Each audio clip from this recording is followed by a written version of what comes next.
The 2020 presidential election is coinciding with one of the most polarizing times in modern American history. How come they're growing up in such different worlds? The answer has to do with America's history of systemic racism. I'm speaking as a black man from America, which is a racist society. No matter how much you hear it talk about democracy, it's as racist as South Africa, or as racist as Portugal, or as racist as any other racialist society on this earth. All lives matter, you black, you twisted, crazy person. I know my words.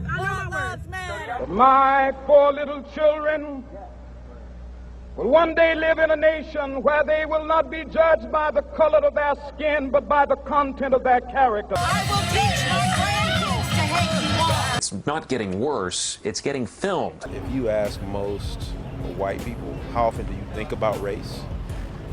They would say, I don't, right? So if you ask black people, how often do you think about race? I think most will say every day. The concept of race is hard for many. It is not enough to say racism is bad.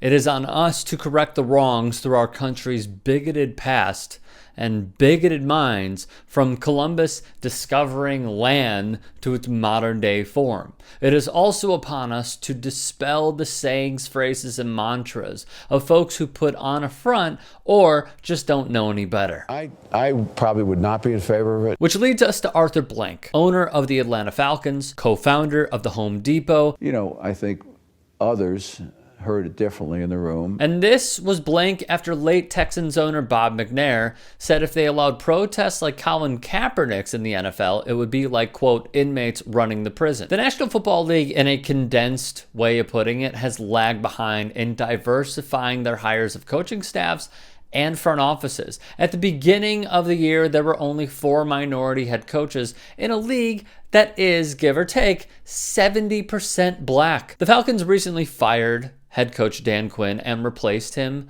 with defensive coordinator Raheem Morris, who serves in the interim.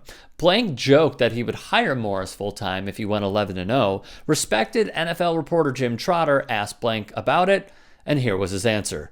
The reality is, in all of our businesses, and me personally, I am colorblind, Blank said, which is an unacceptable answer. Here's why. Or this one, I don't see color. And when some woman says to me, I don't see color, I say, I knew that if you saw color, you wouldn't dye your hair that way. Or I say, if you saw color, you wouldn't wear that shirt with those pants. I believe that you don't see color.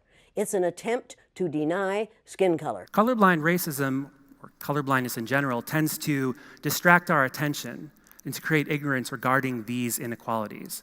So it's masking the problem that exists. We have a president who says, I think what we need is a colorblind society. Now, folks, when you hear somebody say that, you know you're listening to a racist. Because what he is saying is there's something wrong with this person's color. So we just will pretend he isn't this color. In short, there is no tolerance for talk of colorblindness, no coddling of so-called white fragility. There is only understanding how it feels to be mistreated based on meaningless standards.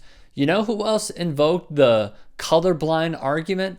Tommy Lauren, Fox News blowhard and Megyn Kelly in training.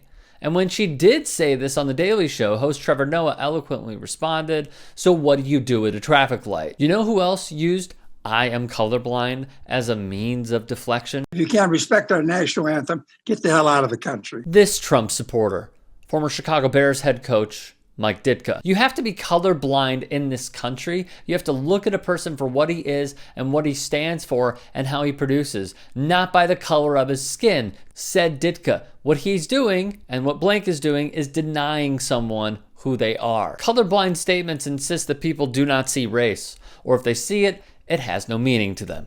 As Trotter noted, Arthur Blank is a good man who's created numerous opportunities for people of color in and around Atlanta. The truth is, when there is a wrong, we call it out and correct it.